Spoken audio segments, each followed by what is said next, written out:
Hello YouTube, Dave here again. Welcome to another new stuff video, pickup video, I guess you could call it. I'm going to show off just a few things. I don't have a ton of stuff to really go over in this video, but I still at least want to go over some of the things that I've added to my various collections over the last little bit, including some things that I picked up myself, as well as a couple of things that were sent to me for the purposes of doing some review videos. So we're actually going to start with the review video stuff. Received a package in the mail the other day from Paizo, and there was just 3 items in it, but some really cool items at that. So let's just start off with the Starfinder Clockwork Demons Part 2 of 3 of the Drift Hackers Adventure Path.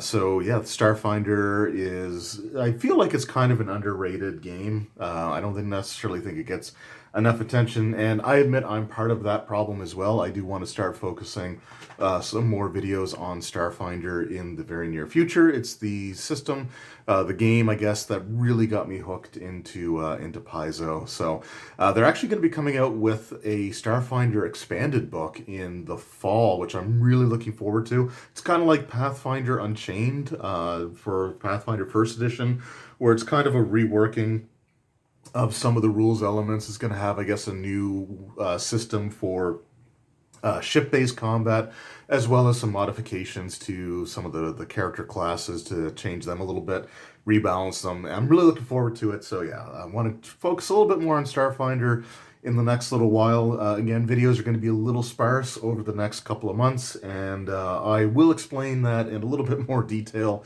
hopefully very soon, but I don't want to say anything until I know 100% what's going on. But yeah, so we got the Drift Hackers, like I said, Clockwork Demons for Starfinder, and again, I just absolutely love the Starfinder products. There's some really cool, futuristic sci-fi, science, fantasy, just creatures, artwork, concepts for things. I just absolutely love this system. So yeah, this is the second of 3 installments for the Adventure Paths.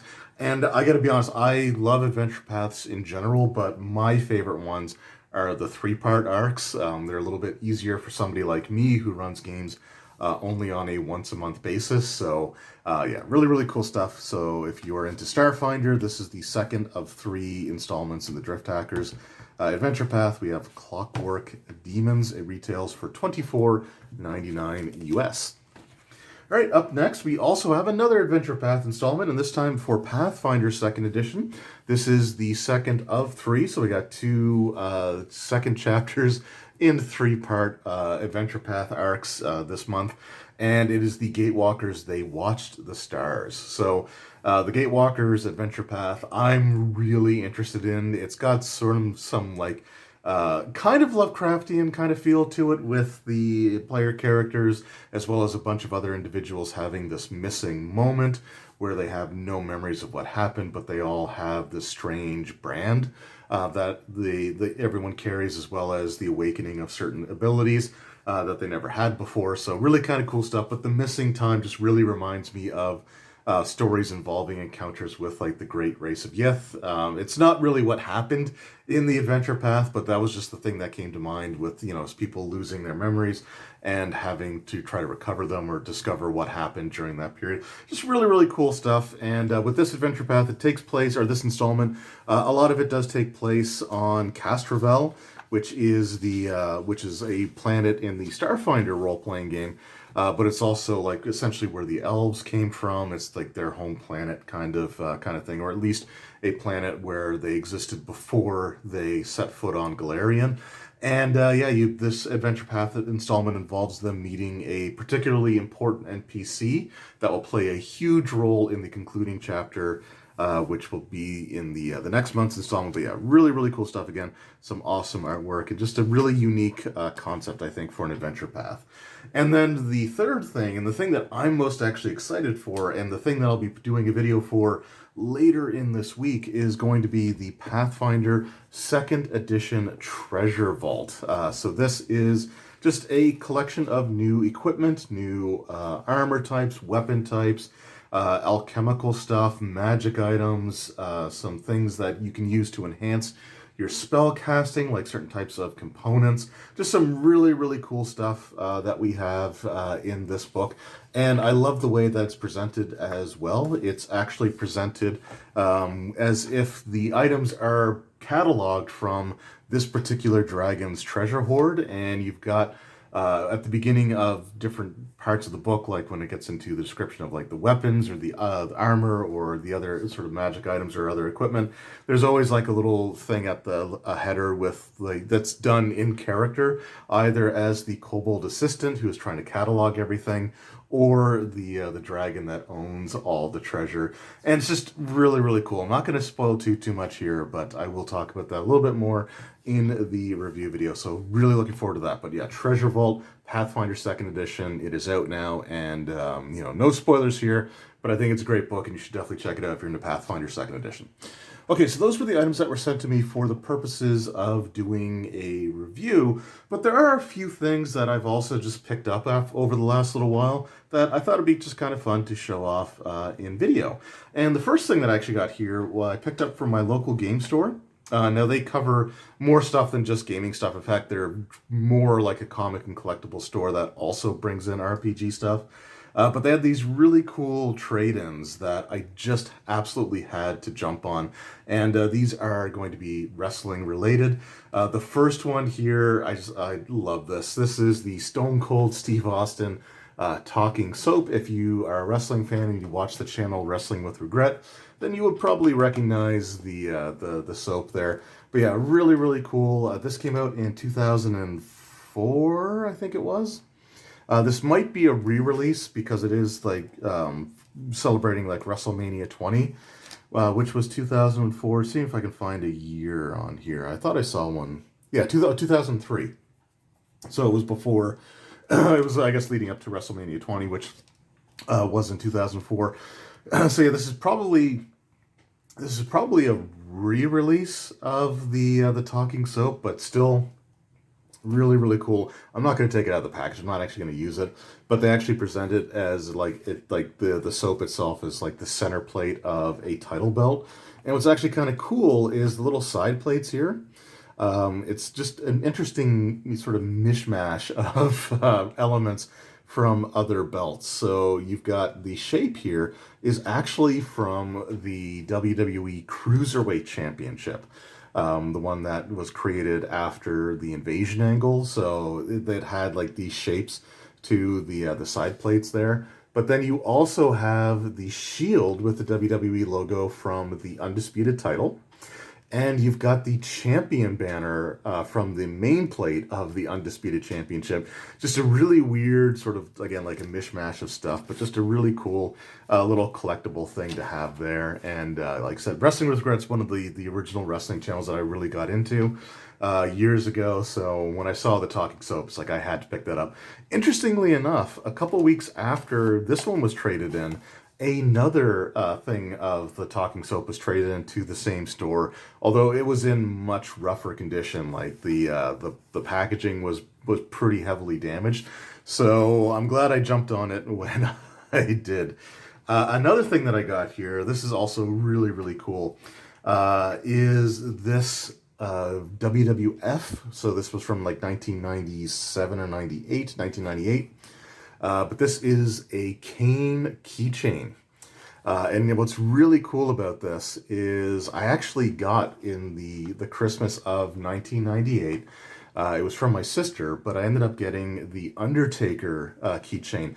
And it's on my shelf. I used that as my keychain for years and years and years until, unfortunately, the chain ended up breaking off. But I still have the Undertaker keychain, the pewter Undertaker, and it's on my shelf with my wrestling DVDs. So again, just really, really cool. So now I've got the Brothers of Destruction. However, this one is going to remain in package. So I'm just going to hold on to that. All right, just a couple of things left here. The first thing that I want to show off actually were just some items that were actually recommended to me by a friend of mine. Sword Talon is the username that he goes by when he comments on my videos, and he knows that I've got these things that I mentioned it to him a while ago, but these were just a couple of things that we just kind of were talking about, some old school D&D stuff, and they were on DM's Guild, print on demand, which is a service I absolutely love. So I picked these up. So the first thing I want to show here is X11. So this is for the original basic expert rule set. So this would be like the Moldvay Cook BX series of rules and modules. But this is Saga of the Shadow Lord, and this is a pretty decent sized module. And it does include a couple of, like locations, kingdoms to explore, some information on them, and just, again, kind of a mini campaign setting with an adventure attached to it. So really, really cool stuff there. So this is one that he highly recommended, so it was available, so I picked it up. And another one item that I was interested in for a while and finally pulled the trigger on is the Hollow World campaign set.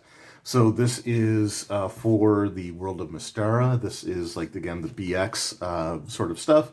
This was a box set back in the day, and what's really cool about this is the world of Mystara is essentially a hollow planet where you've got the world of Mystara on the outside, the campaign setting that you're familiar with like Karamikos and Galantry and Rockholm and some of those other locations. But then inside of the world is the Hollow World campaign setting. So this is just, again, a really, really cool, just an interesting concept and something that I don't have a lot of familiarity with. So I wanted to kind of add this to my collection because I just thought it'd be a really cool thing to have. I really want to get more stuff for the world of Mystara, the D&D like basic expert setting. And Hollow World was also the location where the Sega Genesis Dungeons and Dragons game, I think it was Warriors of the Eternal Sun, I think was the name of it. But Hollow World is actually where that adventure took place in. And so it was just kind of cool. I watched the Pro Jared Plays playthrough of the Sega Genesis game a little while ago, and it really got me reinterested in the Hollow World setting. So this is the box set, and essentially it's just all the books are just put into one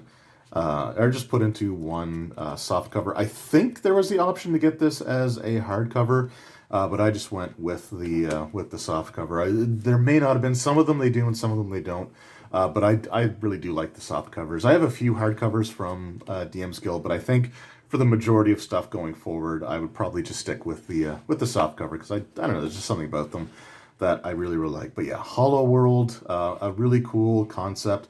And yeah, I'm happy to finally have this in my collection. So the final thing that I picked up was at my local Chapters bookstore recently. They actually had a security breach a while back, which kind of shut down their website.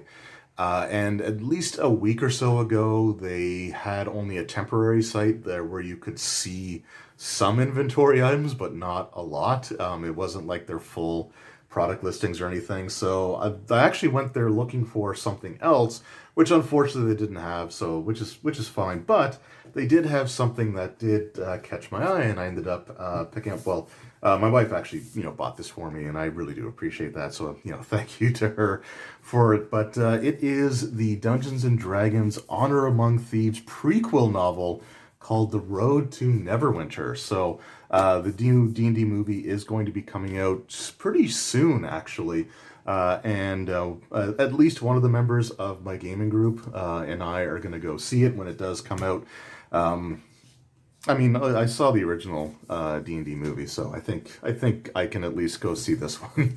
But yeah, it was kind of interesting to have this sort of tie-in novel. This is a prequel, so I'm kind of interested to see. I want to get this read before the movie comes out. I'm interested to see how much the movie references the book. Now, I don't think it's going to be a situation where you need to read the novel to understand what's happening in the movie. I think the novel is just going to sort of establish some of the backstory stuff that might get referenced here or there, or kind of set the tone for the characters' personalities. But yeah, it's just kind of, I don't know. It's been a little while since I've picked up a D&D novel, so, and not a lot of them were being made for a while, so it's kind of nice to see actual D&D novels coming out again. I just started reading it today, and there were a few things that kind of interrupted my reading it. But I'm about 3 chapters in, and so far I'm actually really liking the characters there. So really cool stuff. Looking forward to finishing this off, and again, seeing how much of a difference it might make when it comes to the movie itself. And when I do go see the movie, I do absolutely plan on sharing my thoughts on it with you guys. So that is something that I will probably be doing the same day. But these are, like I said, just some of the things that I've picked up over the last little bit, or things that were sent to me for review purposes. So I do want to thank Paizo for sending this stuff to me over here. And I want to thank each and every one of you for taking time out of your day or night, or whatever time it is for you, to, and any time at all that people spend on something that I do. It really means a lot to me, even if it's just like a click for a few seconds. It still means a lot to me, so I really do appreciate it. And again, I'm sorry that there's not going to be a ton of videos over the next little while, and I will, like I said, hopefully I'll be able to share everything that's going on with you in the very, very near future. I just want to wait for things to be finalized and definite, but yeah, some good times are ahead that we're really looking forward to. Anyway, thank you guys very much. Like I said, it means the world to me, and I will see you all next time. Until then, take care.